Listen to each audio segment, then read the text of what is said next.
विधवा जेठानी और अंग्रेजन देवरानी की गर्मी। रामपुर में रहने वाली सुधा देवी के दो बेटे थे, बड़ा बेटा विपिन और छोटा बेटा रवि, जो कि पढ़ने के लिए विदेश गया हुआ था। इस वक्त गांव से दूर शहर में नौकरी करके घर चलाता था। उसके पिता हरि की हालत कुछ ठीक नहीं रहा करती थी, इसलिए वो एक बड़े वक्त से बिस्तर पर पड़े हुए थे। अच्छा प्रणाम, मैं चलता हूँ। अरे विपिन बेटा, आज जाना जरूरी है क्या? पता नहीं, मेरा दिल बहुत ज्यादा घबरा रहा है। तू मत जा। माँ मुझे जाने दो, क्योंकि अगर मैं नहीं गया ना तो फिर मुझे नौकरी से हाथ धोना पड़ेगा। ऐसे में अगर नौकरी छूट जाएगी तो घर का खर्च कैसे चलेगा, और फिर छोटे भाई को पैसे भी तो भेजने हैं। बस कुछ ही दिन की तो बात है, रवि की पढ़ाई भी पूरी हो जाएगी तो वो विदेश से अपने देश लौट आएगा।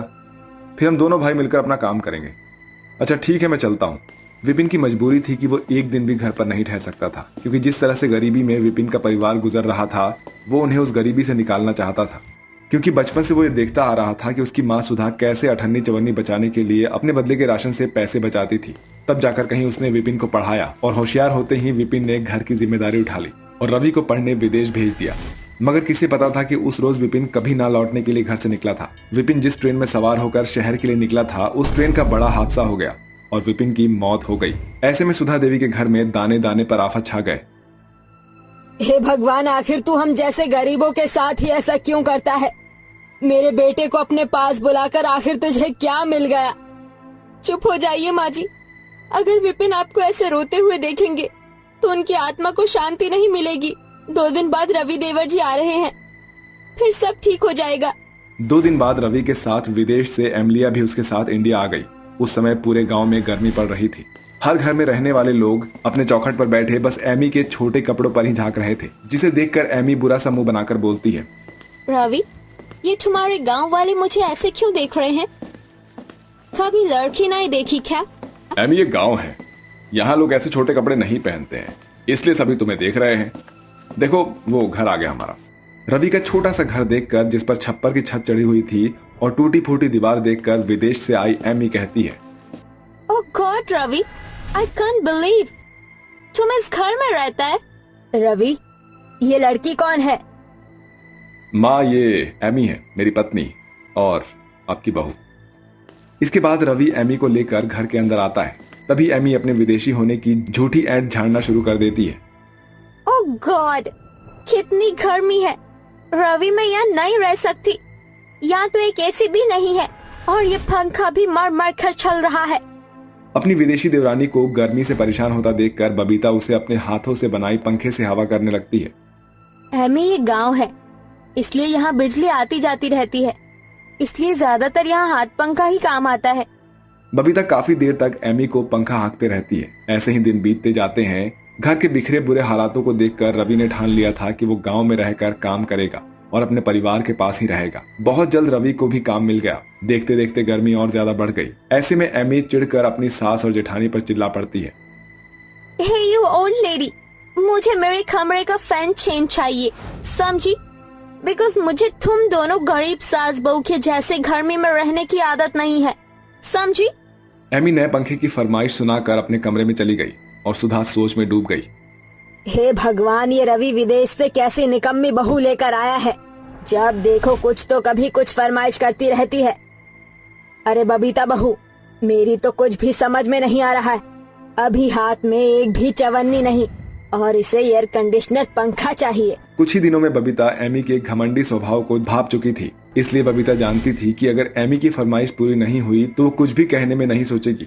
इसलिए बबीता अपना मंगलसूत्र अपनी सास को देते हुए कहती है, ये लीजिए माँ जी, इस मंगलसूत्र को बेचकर एमी के लिए फैन ले आइए। वैसे भी मुझ विधवा के पास इस मंगलसूत्र का क्या काम? ऐसा कहते हुए बबीता की आंखों में आंसू भर जाते हैं और इस तरह बबीता अपना मंगलसूत्र दांव पर लगाकर विदेशी देवरानी के लिए एयर कंडीशनर पंखा मंगवाती है। देखो एमी, हम तुम्हारे लिए पंखा ले आए, अब तुम्हें गर्मी नहीं लगेगी। ओह प्लीज जेठानी जी, मुझे बोर मत करो। एक पंखा ही तो लाए हो, एसी नहीं ला दी। जो एहसान जता रही हो, now get out of my room. Babita के इतना करने के बाद भी एमी को अपनी विधवा जेठानी की कदर समझ में नहीं आती है। अब जहाँ एक तरफ एमी पंखे की ठंडी ठंडी हवा में बैठी थी, वहीं गरीब विधवा जेठानी भरी गर्मी में मिट्टी के चूल्हे पर सभी के लिए खाना बनाती है, जिस कारण गर्मी से उसका बुरा हाल हो जाता है। जिसे देखकर सुधा गुस्से में एमी से बोलती है, अरे छोटी बहू, वहाँ तेरी जेठानी अकेली गर्मी में चूल्हा झोंक कर खाना बना रही है और तू यहाँ आराम से बैठी है। अरे जरा उसका हाथ बटा देती तो क्या बिगड़ जाता। ये सुनकर एमी अपनी सास सुधा को गुस्से से घूरती हुई उसे आड़ा टेढ़ा जवाब देती है। मैं किसी के बाप के नौकर नहीं और ना इतनी महान हूँ जो घर में मैं खाना बनाऊं। नो वे। और वैसे भी जेठानी जी को देखने वाला रहा ही कहाँ है। अगर वो गर्मी में खाली हो जाएगी तो फर्क नहीं पड़ेगा क्योंकि वो विधवा है। एमी की बातें सीधे बबीता के कानों में पड़ जाती है। ऐसे में उसकी आंखों से झरझर आंसू बहने लगते हैं। ऐसे ही दिन बीतते जाते हैं। बेचारी विधवा जेठानी सारा दिन गर्मी में नौकरों की तरह नाचती रहती है। धीरे धीरे एमी की फरमाइशों ने और भी ज्यादा जोर पकड़ लिया था और सुबह वो रवि से एसी की डिमांड करती है। रवि, मुझको एसी चाहिए। एमी, अभी घर के हालात ठीक नहीं है, मुझे थोड़ा वक्त दो, मैं तुम्हारे लिए एसी भी लगवा दूंगा। No, I can't wait anymore. मुझे आज ही एसी चाहिए क्योंकि अब मैं और गर्मी में नहीं रह सकती। एंड तुम्हारी कंडीशन तुमने खुद खराब की है। और किसने कहा था तुम्हें यूके से सब छोड़ छाड़ कर पुअर पीपल्स के लिए आने को? अरे जब तुम्हारा भाई रहा नहीं तो फिर अपनी विधवा भाभी को इसके घर जाने को क्यों नहीं कहते? कहीं ऐसा तो नहीं कि तुम्हारा इससे अफेयर चल रहा है? ये सुनकर रवि एमी को गुस्से से एक जोरदार थप्पड़ मारकर कहता है, मैं कभी सोच भी नहीं सकता था तुम्हारी सोच इतनी घटिया हो सकती है। घिन आ रही है मुझे खुद से, अपने आप से, कि मैंने तुम जैसी विदेशी से शादी ही क्यों की। Just go to hell with your family. I can't stay here. हम leave. इसके बाद एमी जैसे अपना सामान लेकर जाने लगती है तभी बबीता उसके पैरों में गिड़गिड़ाते हुए कहती है, रुक जाओ एमी, भगवान के लिए रुक जाओ। ऐसे रिश्ता तोड़कर मत जाओ। तुम्हें एसी चाहिए ना, मैं तुम्हारे कमरे में एसी लगवा दूंगी, फिर चाहे मुझे कितनी भी मेहनत क्यों ना करनी पड़े। पर तुम मत जाओ। तुम कहोगी तो मैं दिन रात तुम्हें पंखे में हवा करूंगी, सोऊंगी भी नहीं। मत जाओ। ये कहते हुए बबीता फूट फूट कर रोने लगती है, जिसे देखकर एमी का दिल पिघल जाता है और उसे अपनी गलती का एहसास होता है। चुप हो जाइए जेठानी जी, मैं कहीं नहीं जा रही। आई एम सो सॉरी, मैंने आपसे रॉन्ग वे में बात की। बट नाउ मुझे अपनी गलती रियलाइज हो गई है। मुझे एसी पंखा कुछ भी नहीं चाहिए, मैं यही रहूंगी। I am sorry Ravi. इस तरह एमी के विदेशीपन पर उसके ससुराल वालों का प्यार भारी पड़ जाता है और कल तक जो एमी गर्मी से चिढ़ उठती थी, अब उसे गरीबी और गर्मी में रहना भी लग्जरी लाइफ से बढ़कर था। साथियों, इंसान की अमीरी गरीबी का नाप तोल उसके रईसी से नहीं बल्कि सच्चे रिश्तों से होती है। साड़ी पहनकर शीतल कुछ लोगों को चाय नाश्ता परोसती है। अरे आप बैठे क्यों हैं? चाय समोसे लीजिए ना। हाँ हाँ बिल्कुल। अरे इनके कान तो बिल्कुल पीके की तरह हैं, बड़े बड़े। मेरी शादी इससे होगी क्या? अरे ये तो एलियन लग रही है, एलियन। ये लड़की एलियन लग रही है। अरे बेटा, ये तो क्या बातें कर रहा है? इसके कान इतने लंबे हैं, मेरी तो नजर ही नहीं गई। माफ करना अंचल बहन, लेकिन मैं तुम्हारी बेटी को अपने घर की बहू नहीं बना सकती। अरे कान तो देखो, जिराफ के कान जैसे हैं। क्यों, ऐसा क्या कर दिया मेरी बेटी ने? क्या तुम्हारे पास उसे कानों में पहनाने के लिए झुमके नहीं है? क्या वो जानवर है जो ऐसे बोल रहे हो? मुझे भी तुम जैसे लोगों के साथ शादी नहीं करनी जिसे मेरी बेटी के कानों से आपत्ति हो। चलो निकलो, और समोसा चटनी यहीं पर ठूसे जा रहे हो दोनों माँ बेटे। आंचल माँ बेटे को भगा देती है। वहीं शीतल का ये रिश्ता भी होते होते टूट जाता है, इसलिए वो रोने लगती है। लगता है मेरे लंबे कानों की वजह से हमेशा मेरा मजाक उड़ेगा, स्कूल में भी, और अब तो मेरी शादी भी नहीं होगी। अरे बेटा, ऐसे मत सोच, कान ही तो लंबे हैं। तू अपने पति से इतनी लंबी थोड़ी हो जाएगी कि वो तुझे अपनाएगा ही नहीं। चिंता मत कर, मैं तेरी शादी करवा दूंगी और तू बहुत खुश रहेगी अपने ससुराल में। शीतल को आश्वासन देकर आंचल उसे अपने गले लगा लेती है। वहीं कुछ दिनों बाद वो रघु नाम के लड़के को अपनी बेटी के लिए ढूंढती है। सास अंजना दहेज लेकर उसकी बेटी को लंबे कान समेत अपना लेती है, लेकिन ससुराल में साड़ी पहनने के बाद अपने सर पर लंबे कानों की वजह से पल्लू नहीं रख पाती। बार बार कोशिश करने के बाद भी उदास शीतल कहती है, हे भगवान, बार बार मेरा पल्लू लंबे कानों की वजह से सर से सरक रहा है। नई बहू की तरह सर पर पल्लू भी नहीं रख सकती। ससुराल वाले क्या कहेंगे? अगर पल्लू रख देती तो कान ढके रहते हैं। पर अब छोड़ो, ऐसे ही चलती हूँ, वरना पहली रसोई के लिए लेट हो जाएगा। बिना पल्लू किए शीतल पहली रसोई में जाकर खाना बनाती है और फिर डाइनिंग टेबल पर सबके लिए परोसती है। तभी उसकी ननद नताशा, देवर चीकू और सास ससुर उसके लंबे कान देखकर हंसने लगते हैं। भाभी, आपके कान देखकर तो मुझे आमिर खान की मूवी का पीके याद आ गया। भाई, अभी मैं भी यही कहने वाली थी। पता नहीं माँ आपने ऐसी लंबे कानों वाली भाभी से मेरे भाई की शादी क्यों कर दी। चिंता मत कर नताशा बेटी, तेरी भाभी को फ्री में नहीं लाई हूँ, उसकी माँ ने दहेज दिया है, तभी तो इतने लंबे कान वाली बहू लानी पड़ी। और दहेज कौन सा ज्यादा दे दिया, तुम सबके 2 जोड़ी कपड़े, 1 सोने की चेन और टीवी फ्रिज, इससे ज्यादा तो दिया नहीं उसकी माँ ने। अरे बहू, खाना ठंडा हो जाए उससे पहले हमें परोस दो। जी पापा जी। तभी शीतल सबको खाना परोस देती है, जिसके बाद देवर और ससुर उसे शगुन में पैसे देते हैं। वहीं बाकी सभी लोग मुंह फुलाकर अपने अपने काम पर चले जाते हैं। शीतल छत पर कपड़े सुखाती है और पड़ोसन उसे देखकर कहती है, अरे मैंने सोचा था अंजना अपने बेटे के लिए प्यारी सी बहू लाई होगी, तू ये किस एलियन को उठा लाई, इतने लंबे कान वाली होगी। चल बहू, आज से तेरा नाम लंबी कान वाली है, जब भी मैं तुझे बुलाऊंगी इस नाम से तो आ जाना। मोटी तोंद वाली आंटी, मेरा नाम शीतल है, नमस्ते। बातों का मुंह तोड़ जवाब देकर शीतल अपने कमरे में आ जाती है और अपने लंबे कानों की वजह से रोने लगती है, क्योंकि दिन में 2-3 बार उसके देवर और ननद उसका मजाक उड़ा दिया करते थे। बाकी की कसर सास पूरा कर दिया करती थी।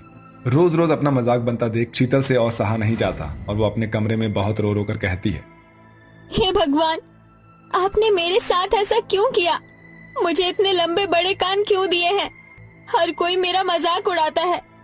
काश ऐसा होता कि मेरे कान जादुई होते और सब मुझे अपना लेते, कोई मेरा मजाक नहीं बनाता। शीतल के कहते ही उसके लंबे लंबे कान हिलने लगते हैं और आसमान से एक रोशनी उसके कानों पर पड़ती है, जिससे उसके कान जादुई कान बन जाते हैं और दोनों कान से सोने के सिक्के और पैसे निकलने लगते हैं। अरे मेरे कान इतना हिल क्यों रहे हैं और इतने सारे पैसे कहाँ से आए? उसकी बात का उत्तर देने के लिए सरस्वती माँ प्रकट होती है। वो इसलिए क्योंकि मैं दिन में एक बार एक व्यक्ति की जुबान पर बैठती हूँ और तुम काफी निराश थी, इसलिए मैंने तुम्हारे कानों को जादुई कान बना दिए। तुम्हारी बात सच हो गई, अब तुम खुशी खुशी अपने ससुराल में रह सकती हो। शुक्रिया देवी सरस्वती। उसकी ये बात सुनते ही सरस्वती माता अंतर्ध्यान हो जाती है। ये सब होता हुआ उसका पति रघु देखकर कहता है, शीतल ये सब क्या है, इतने सारे पैसे और सोने के सिक्के, ये सब कहाँ से आए? रघु जी, मैं अभी बहुत परेशान होकर खुद को कोस रही थी और मैंने ये बोला कि मेरे कान जादुई बन जाए, तभी मेरे कान जादुई हो गए कि सरस्वती माता ने कहा कि मैं दिन में एक बार जुबान पर बैठती हूँ, इसीलिए तुम्हारी ये बात सच हो गई। बस उनकी बदौलत मेरे पास ये पैसे आ गए। ये तो बहुत अच्छी बात है, अब तुम्हारा कोई मजाक नहीं बनाएगा। तुम्हें बुरा मानने की कोई जरूरत ही नहीं है, क्योंकि तुम्हारी कमी ही अब तुम्हारी खूबी बन गई है। जी रघु जी बताइए, आज आप क्या खाएंगे, मैं वही बनाती हूँ।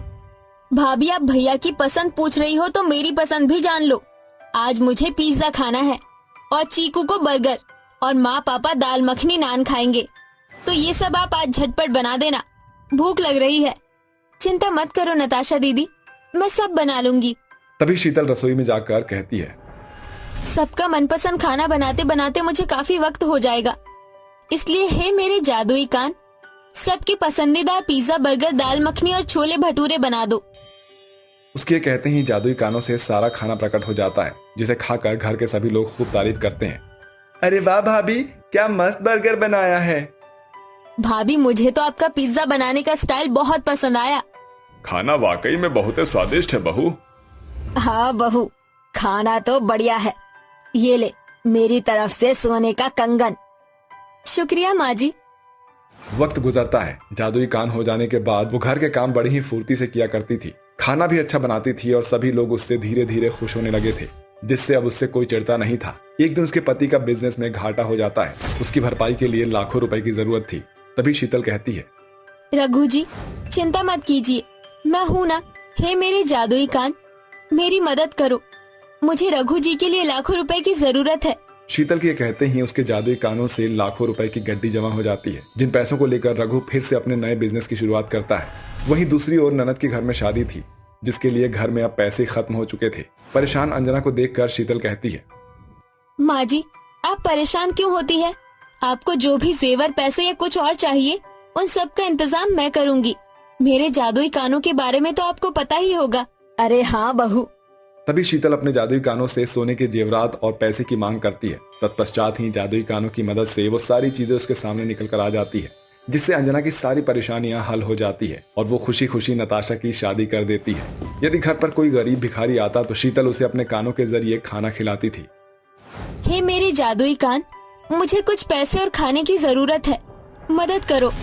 ये कहते ही वो कुछ पैसे और खाना लेकर गरीब को दे देती है। इस तरह घर में सभी लोग शीतल का सम्मान करने लगते हैं।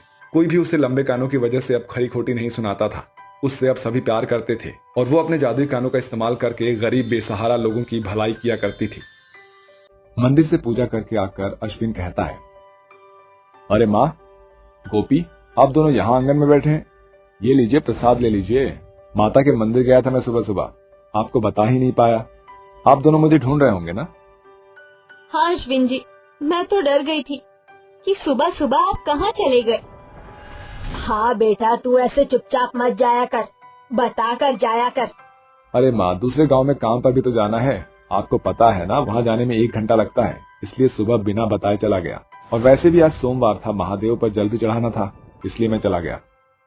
हाय मेरा बेटा कितना संस्कारी है, जुग जुग जियो मेरे बेटे।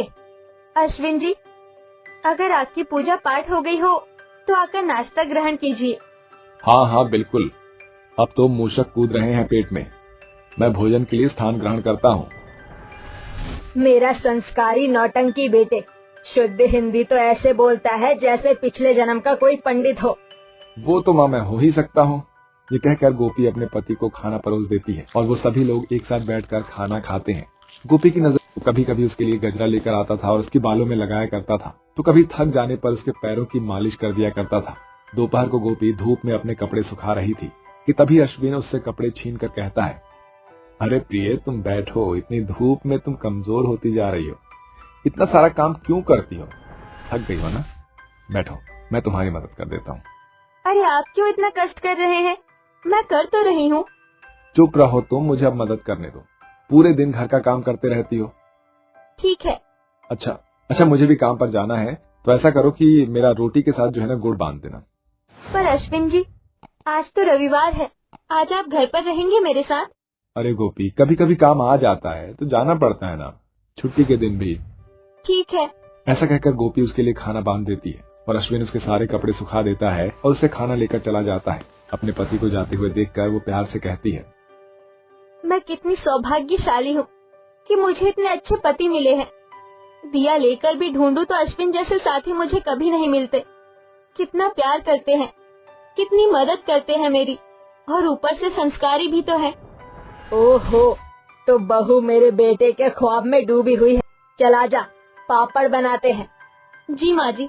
वहीं दूसरी ओर अश्विन गांव की एक मीका नाम की लड़की के साथ खेत में बैठा था और उसके हाथ से खाना खा रहा था।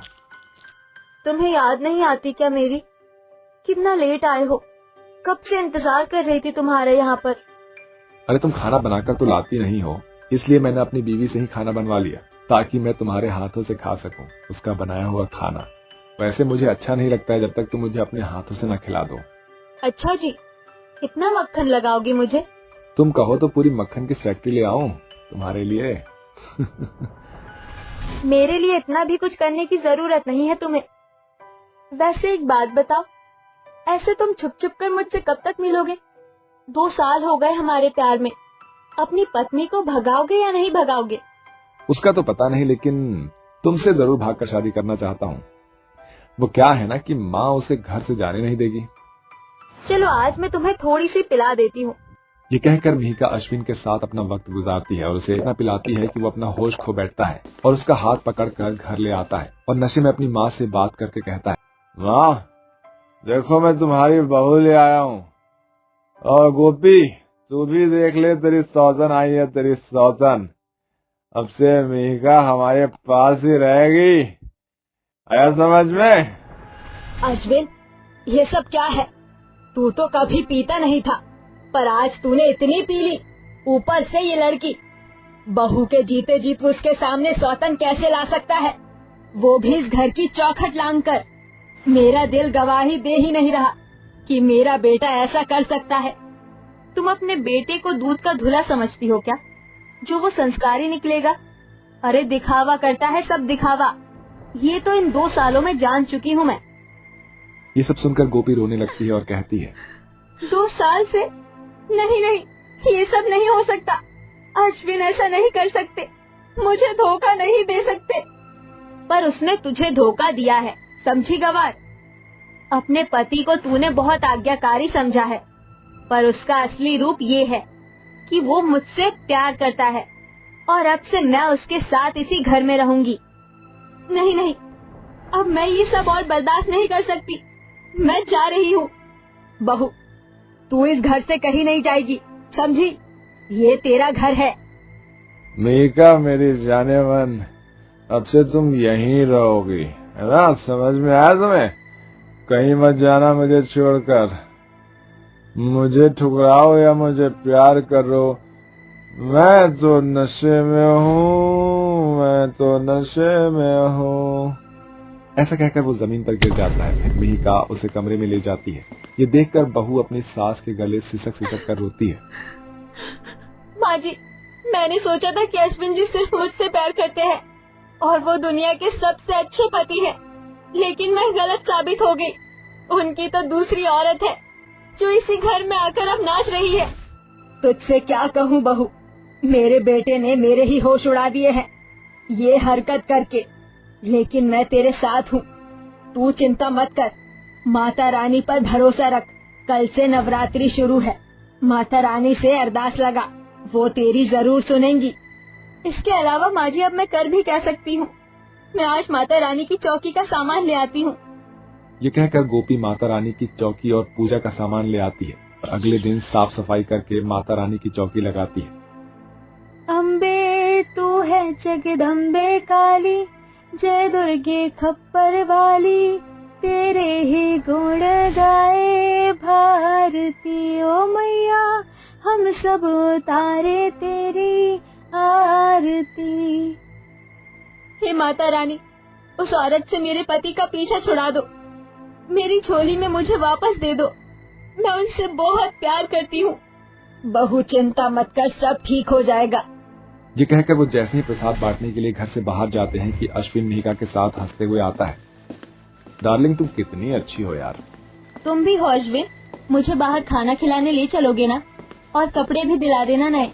अरे जान, तुम जितना बोलोगी मैं तुम पर उतना पैसे खर्च करूंगा। देख बहू, कैसे पागल हो गया है उस लड़की के पीछे। माँ जी, मैं आपको क्या ही बोलूं। गोपी से ये देखा नहीं जाता और वो चली जाती है। 8 दिन तक गोपी माता रानी की श्रद्धा भक्ति से व्रत रखती है और साथ ही मिहिका अश्विन के साथ रोज बाहर का खाना खाती है। उससे साड़ी खरीदवाती है, पैसे उड़वाती है। नवरात्रि का 9वां दिन था। एक कपड़े में अश्विन की सारी जमा पूंजी इकट्ठा करके उसके घर के जेवरात चोरी करके वो ले जा रही थी। अब वक्त आ गया है कि मैं यहाँ से चली जाऊँ उस बेवड़े को पागल बनाकर। मैं उससे कोई प्यार व्यार नहीं करती। इसकी इतनी हिम्मत, मुझे इसे रोकना होगा और अश्विन को बताना भी होगा। वो जैसे ही ये सब लेकर भागती है तो वो उसके सर पर 2 घंटे मारती है, जिससे वो बेहोश हो जाती है और चिल्ला चिल्ला कर अश्विन और अपनी सास को बुलाती है। माँ जी जल्दी आइए, ये लड़की हमारी सारी जमा पूंजी लेकर भाग रही थी। देख लो अश्विन, अपनी आँखों से। इसने तुम्हारा फायदा उठाया, भले ही तुमने मुझे धोखा दिया। तभी अश्विन और मोहना उसके पास आते हैं, मुंह पर पानी के छींटे डालते हैं। अच्छा हुआ गोपी, तुमने मेरी आंखें खोल दी। ये औरत मेरे प्यार के लायक बिल्कुल नहीं है। मिहिका, तुम चली जाओ यहाँ से, उससे पहले कि मैं यहाँ पर पुलिस वालों को बुला लूं। नहीं, ऐसा मत करना, मैं चली जाती हूँ। ये सब पैसे वैसे तुम रखो। ये कहकर मिहिका माफी मांगकर वहाँ से चली जाती है। अश्विन गोपी से माफी मांगकर उसे गले लगा लेता है और गोपी माता रानी के सामने हाथ जोड़कर कहती है, माता रानी, आपने मेरी अरदास सुन ली। मेरा पति मुझे वापस लौटा दिया, उसके लिए आपका बहुत बहुत शुक्रिया। आज हम दोनों फिर से मिल गए। चलो बच्चों को कंचिका खिलाते हैं। तभी दोनों छोटी कन्याओं को खाना खिलाकर उन्हें उपहार देते हैं। इस तरह गोपी को उसका पति मिल जाता है और वो खुशी खुशी उसके साथ रहने लगती है।